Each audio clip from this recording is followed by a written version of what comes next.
Luca from Rio de Janeiro, from the foundation. Luca, are you there?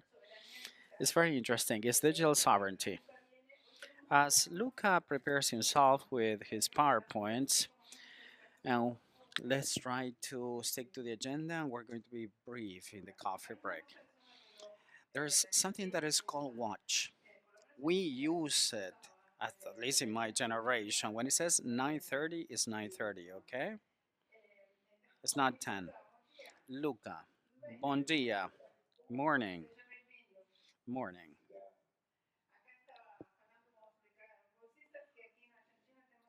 In Argentina, we need to stick to the agenda and we need to be punctual. The same goes for Brazil and Italy. Yeah, the thing is that sometimes we don't respect the time. Okay, apart or jokes aside, let's continue. We know that you're busy, so thank you. You are going to address something that is called digital sovereignty. Can he pass the slides? Can he screen the slides himself? Yes, go ahead. So you'll be more comfortable.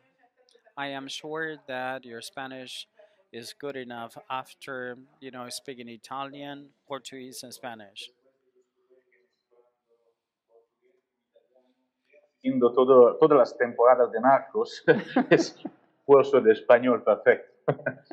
Pero, Okay, if you'll excuse me, I'm going to address my presentation in English.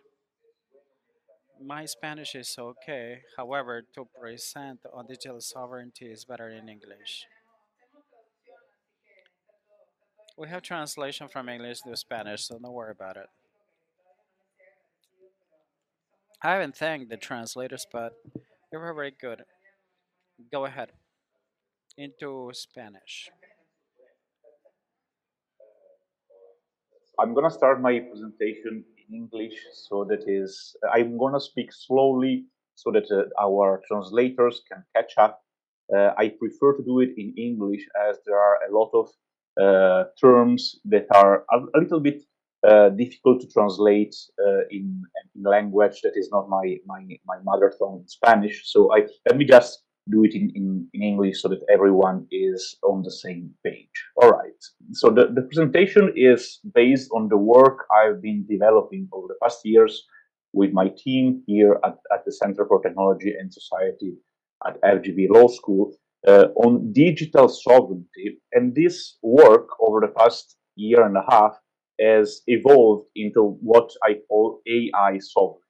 And so my presentation of today is precisely to let you understand a little bit which kind of thinking has allowed to develop this kind of evolution, and so why we migrate from digital sovereignty to AI sovereignty, and most importantly, what do we mean when we speak about digital sovereignty, right?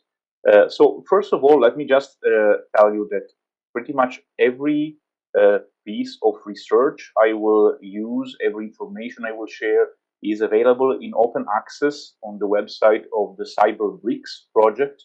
The website is cyberbricks.info. So this is a project we have created here at FGV Law School 6 years ago, and it's the only existing project that analyzes the digital policies of the BRICS grouping, so Brazil, Russia, India, China, and South Africa. And again, I'm mentioning this because it's very important to understand the kind of background behind the thinking on digital sovereignty that we have been developing over the past years. Just a couple of details about the project. So we have people from the entire BRICS grouping. So we have researchers from all the BRICS countries, from China, India, Russia, South Africa, coming here in Rio and staying with us for 6 months or 1 year. Someone has stayed here for 1.5 years because he really enjoys staying here with us in Rio. And it's a very heterogeneous team. It is very important for me to bake into the design of the projects this kind of diversity, not only because it is essential to analyze these very diverse countries, to have people from the country, but also because it is essential to have a very different perspective that sometimes lawyers, as myself, as most of my colleagues here at the law school, do not have. So we have researchers that have a background. Most of them have a background in law, but a lot of them are data scientists, engineers, economists, or social scientists, precisely because we know that it is essential to have this kind of pluridisciplinary approach to understand well the policies we want to analyze. And so the first phase of the project, we started to analyze cybersecurity in the BRICS grouping 6 years ago. And one of the main research output was this book. And why am I mentioning this? Because when we were analyzing how the BRICS countries regulate cybersecurity, which kind of governance they build to enhance their cybersecurity, it became very evident that a lot of policies, innovations, governance mechanisms, and regulation that are developed and implemented to guarantee cybersecurity also overlap with digital sovereignty, because there is a large dimension of overlap in terms of control, in terms of understanding how the technology operates in order to be able to control it, to protect the rights of your citizens, to avoid threats, which is common to the cybersecurity domain and to the digital sovereignty domain. And so this is something that we have started to understand 6 years ago. Actually, it is very evident when you study the BRICS, because most of their alignment in terms of cybersecurity and digital policies in general, it's something that started to happen after the Snowden revelations 10 years ago. Precisely because they all of a sudden, they all started to understand, especially these countries, especially also, as you might remember, at the time, the president of Brazil, Dilma Rousseff, was herself wiretapped and victim of NSA surveillance scheme. So this was very evident at the very top of the BRICS countries' government. The fact that it was necessary, on the one hand, to build cybersecurity, and on the other hand, to start to build what is today called strategic autonomy. This is something that we have, this kind of thinking is something that we have baked also in this other publication. All these publications are, again, are in open access on cyberbricks.info and also on the website of CTS, cts.fgv.br. And this book has been quite influential. We have published this last year, where we advocate for a systemic approach to cybersecurity, and we make it very clear. We do not only describe which are the initiatives and regulations existing in Brazil as regard cybersecurity, but also we make it very clear that you cannot be cyber secure if you are not digitally sovereign, and you cannot be digitally sovereign if you are not cyber secure. And so this leads to a more structured, complex thinking on what is digital sovereignty and why it is useful. So what we have been arguing over the past years is that digital sovereignty is the capacity to understand technology and develop it and regulate it. Now, of course, the capacity of understanding, developing, and regulating technology can be used for the good or for the bad. We have examples around the world of digital sovereignty being used to implementing autocratic thinking and baking it into technology. But we have also a lot of examples that are understudied about technology being understood, developed, and regulated to protect the rights of the citizens, to have more competitive digital markets. So we have, I see digital sovereignty exactly as you can see the term government. You may consider government as the one that is orchestrating mass surveillance to know everything you do and manipulating you, or you can see government as the one that builds public services that cater for the needs of the people.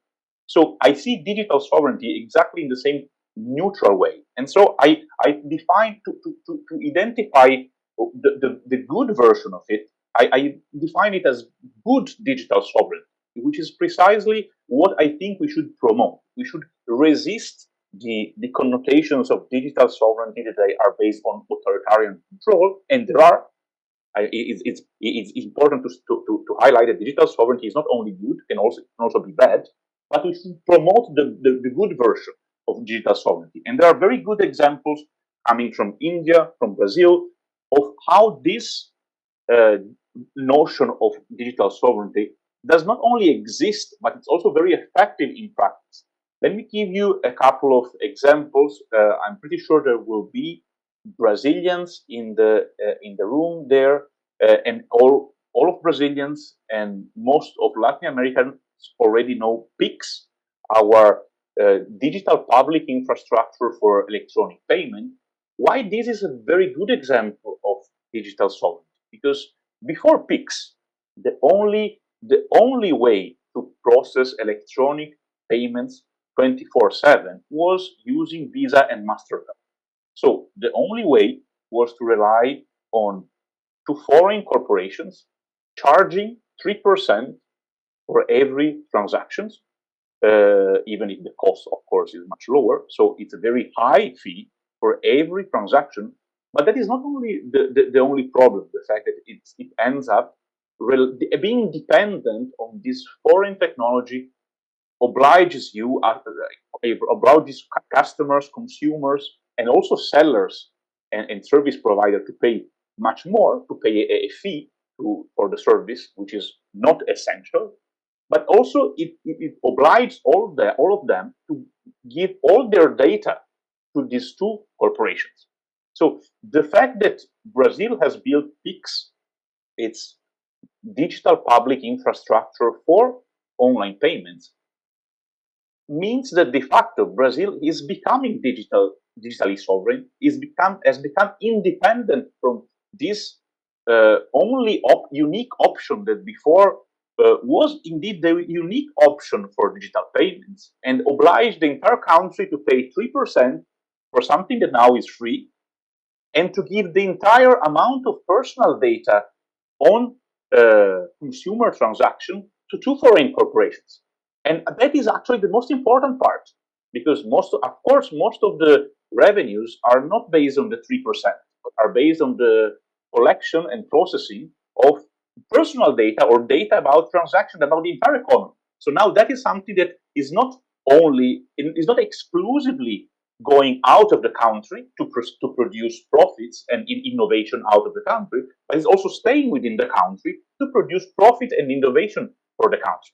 And actually, Brazil copied these PICs from India that created UPI. Is the Indian PICs, a digital public infrastructure for electronic payment in 2016. And actually, what very few people know, that India copied this from Russia.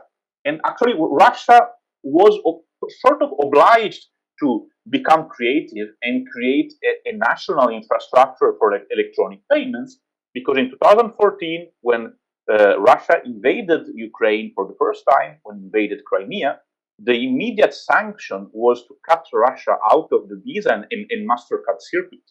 So from the one day to the other, Russians were cut out of electronic payments, and they had to build a system called MIR, M-I-R, but that was still a 20th century thinking, because they built a card-based system, like credit cards. So the very interesting thinking about the Indians has been to create a software-based system, UPI, and Brazil has perfected it, because it is not only a software-based system, but it's a software-based system that is orchestrated by a public regulator, a public authority. So it's truly public. In India, is delegated to a foundation, a non-for-profit corporation, which makes it a little bit different, because it's not totally public. It's publicly in the meaning that it's publicly available, but it's not public meaning that is totally transparent and accountable in terms of what happens. So I believe that the Brazilian version is much more interesting. So if you want to have a better understanding of all these different nuances and examples of how the BRICS countries have been building their digital sovereignty over the past 10 years, this is, you can find on Cyber BRICS website a lot of interesting publications. We have an open access book that is upcoming, will be published in November by Cambridge University Press, called Digital Sovereignty in the BRICS Countries, where we discuss all these examples and how they connect with existing policies and regulations. And actually, another point that I wanted to bring into the discussion before we pass to analyzing the debate on AI sovereignty is the fact that digital public infrastructures are not the only very good example of digital sovereignty from the BRICS countries. Another very good examples are community networks, which are digital commons. I have been working a lot on community networks over the past 8 years. We also created an IGF coalition, an IGF group called DC3, the Dynamic Coalition on Community Connectivity, where we analyzed a lot of different models, governance models, regulatory models, technical models, to create, regulate, and govern community networks. And these initiatives that allow previously unconnected or poorly connected communities to build their own infrastructure for connectivity are a fantastic example of community-led digital sovereignty. Again, what is interesting to understand from the analysis we have been doing over the past 6 years is that digital sovereignty is not merely something that is led by the government. It can be led by individuals or by local communities or people that are not necessarily technology experts or regulators. And community networks that are widespread in Latin America, are widespread in India, are widespread in South Africa, are very good examples of this. This is a paper I wrote in 2018 on what I called network self-determination at the time. The fact that by building their own network infrastructure, people become digitally sovereign. They start to understand the technology, they develop the technology, and they regulate it according to their own needs. So we have last year issued a report of the latest report we issued last year at the IGF was precisely on community networks, building digital sovereignty and environmental sustainability. Also because when you understand the technology, you understand the positive and negative externalities of it, the benefits and the risks. Also, how much that it consumes in terms of energy, which kind of risk exists for your right, which kind of benefits do you have when you develop it, when you become a producer of it and not only a consumer.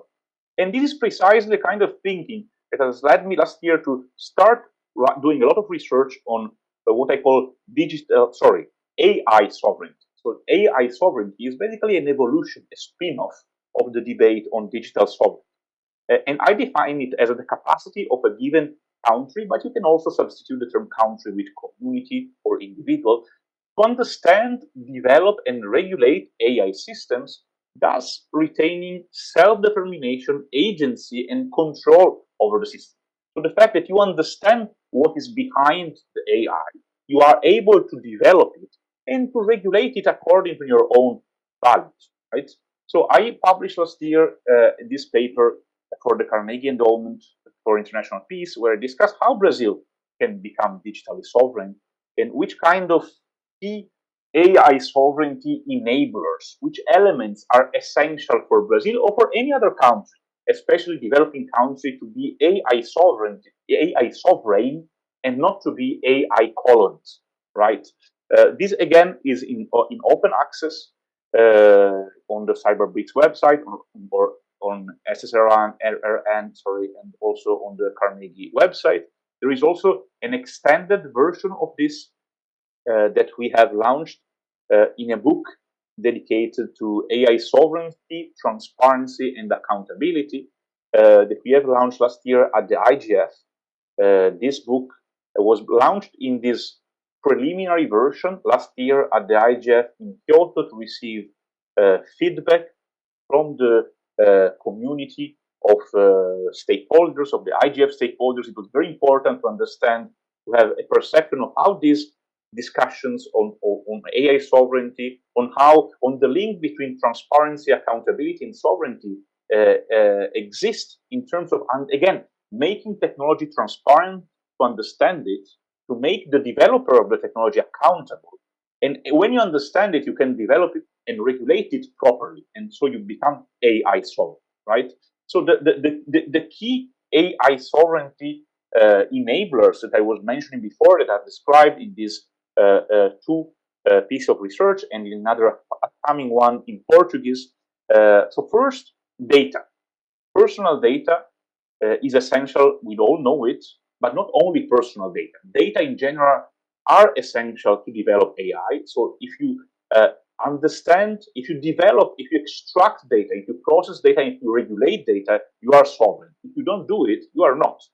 Software algorithms that, when they are very complex, become large language models, they again have to be understood, developed, and regulated. Otherwise, you are not sovereign.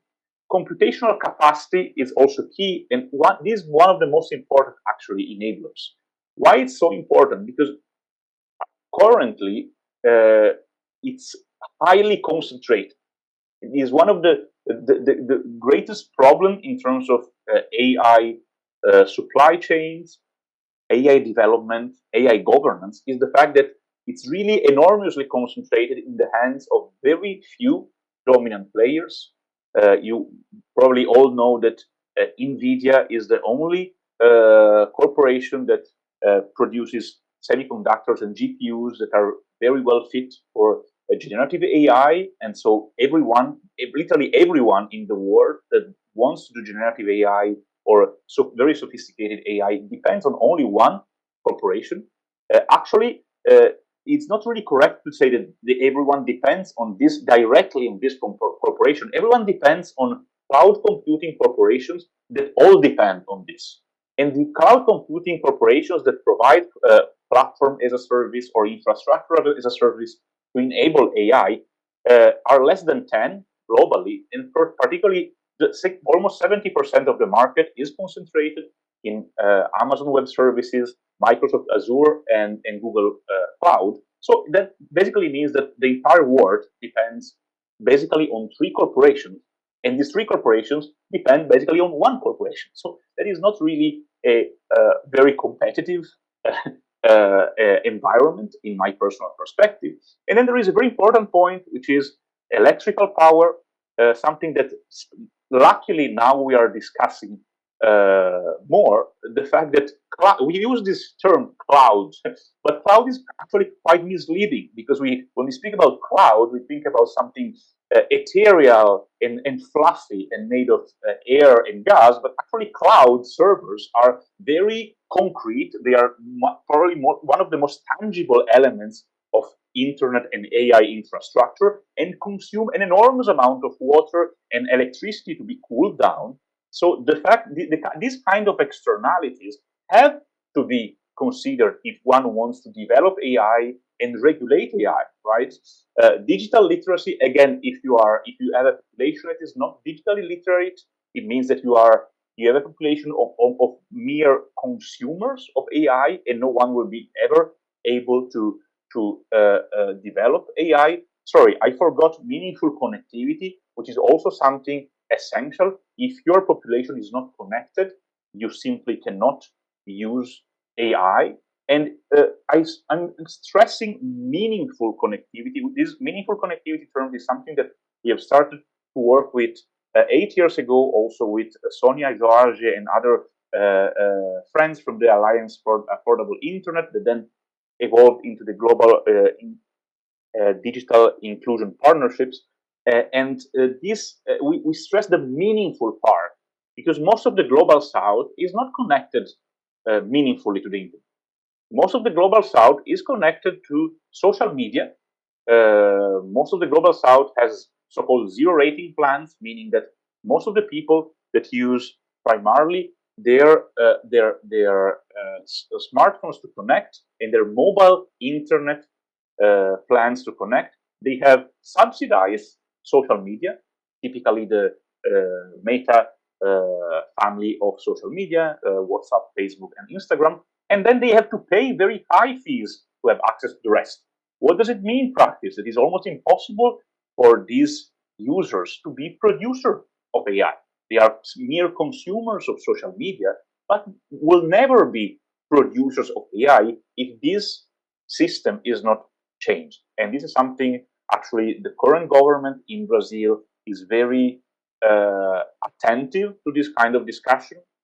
All these, I have to also to mention that all these elements are actually very hotly debated by Brazilian policymakers in this moment. Also, cybersecurity, that is another element that I have to mention, is key. The book that I mentioned before, the one on cybersecurity and digital sovereignty, is probably the reason why I was personally appointed as a member of the newly created National Committee for Cybersecurity. That is a multi-stakeholder body that was created last year by the Brazilian presidency to advise the government on how to create a new strategy and a new agency dedicated to cybersecurity in the country. And I believe that this perspective or understanding cybersecurity and digital sovereignty as two different items, but mutually reinforcing and overlapping, and their impact on AI governance and AI sovereignty is really something that the current government is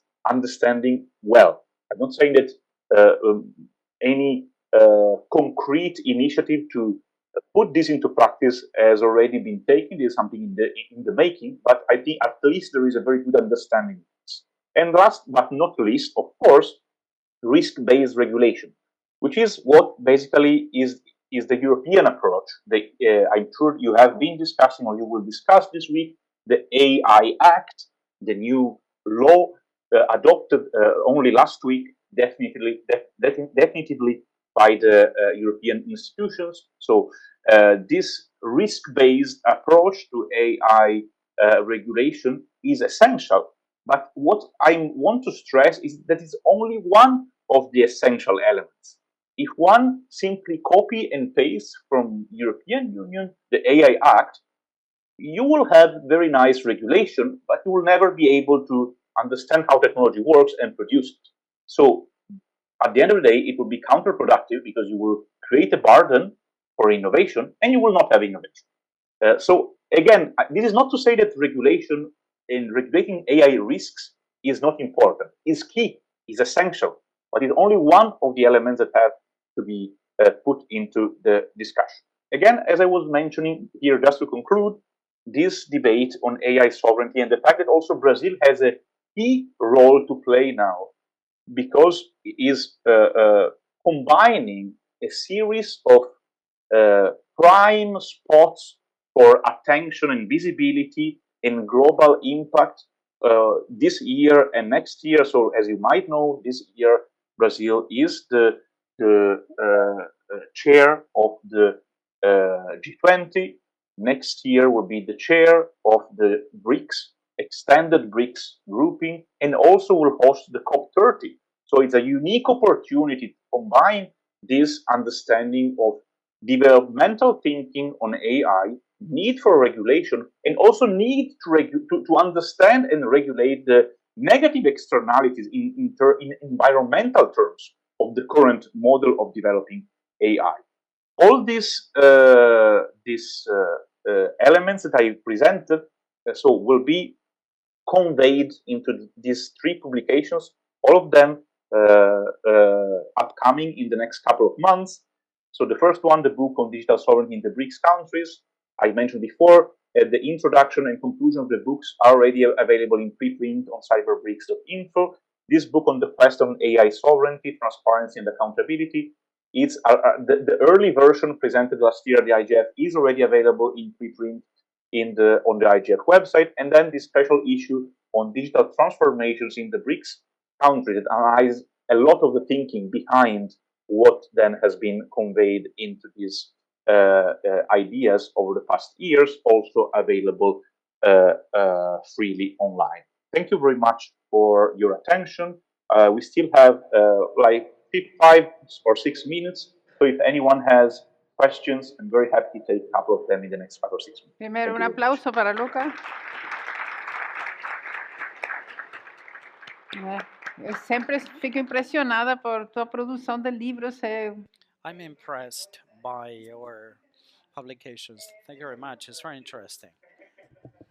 It's a lot of work. We have time for one question only. One question only. I think you were the one that raised your hand. We're going to be break for coffee, but just for a few minutes because then we have the awards. Hello, Lucas. My name is Victor. I'm from Brazil. When we address the issue of digital sovereignty, we speak of states and countries. When we speak of self determination, we deal with individuals, people, citizens. How do you translate sovereignty or in terms of self determination, in your opinion? English because there are a couple of quite difficult concepts, and I want to be clear, and it's better for everyone if I reply in English. So actually, in the books and in the multiple papers I've quoted, that is something that we stress very explicitly: the fact that self-determination is a very important component of sovereignty, right? And you are right. Self-determination is something that we maybe lately we have been starting associating more to individuals, but it's not something that is only related to individuals. Actually, let me give you two examples that illustrate, and that is again something very very explained very explicitly in the various publications I mentioned.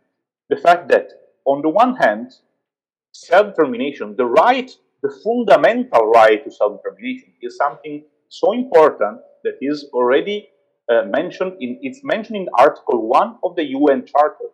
It's mentioned in Article 1 of the International Covenant on Civil and Political Rights, and is mentioned in Article 1 of the International Covenant on Economic and Cultural Rights, because it is in international law is considered the principle of principles, is an enabler of other principles. So the fundamental, the right that everyone here in this room, there in everyone in the world enjoys this, because this is attributed to the people, actually to the peoples, plural. Is not incorrect in English. It's correct to use the plural for peoples because it's really the various peoples of the various countries.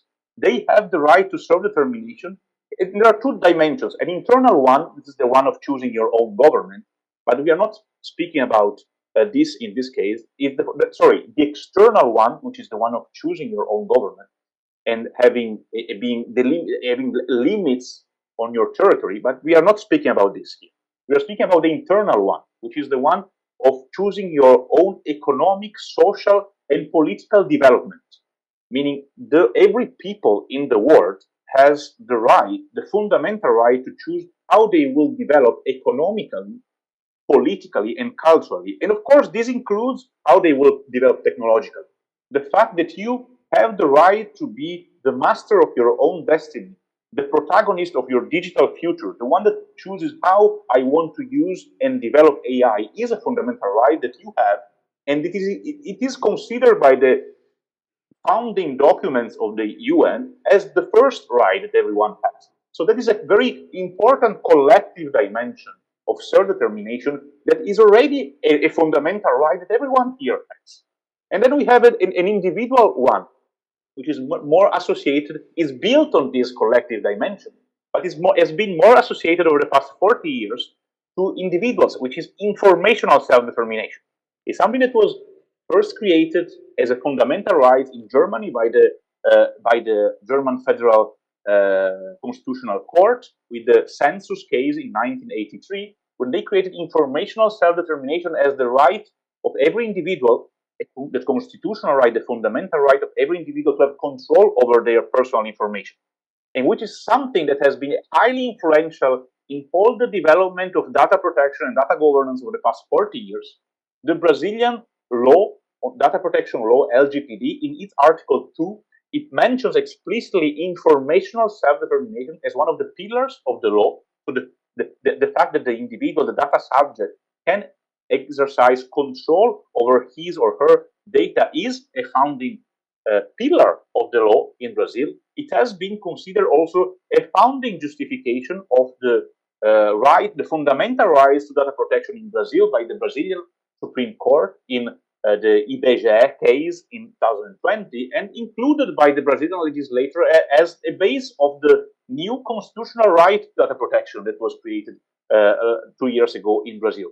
So again, to respond very briefly to your question, there are two very important dimensions to self-determination: an individual one and a collective one.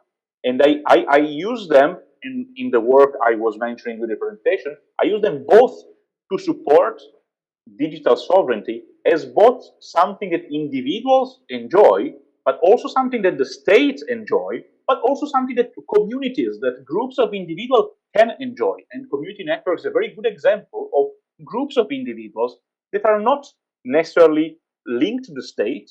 It's collection of individuals that it's a collective perspective of self-determination and digital sovereignty. Hope this was clear and contributed positively to the discussion. Oi, Luca, muito obrigada. Outro aplauso para Luca, por favor. Obrigada. Infelizmente, Unfortunately, we don't have any. Unfortunately, we don't have any more time. But if there are any further questions, I can send you an email. Sure, I'll give you my contact information so people can contact me later. Can we share the presentation with the students? Sure. Good. Greetings. Goodbye. See you.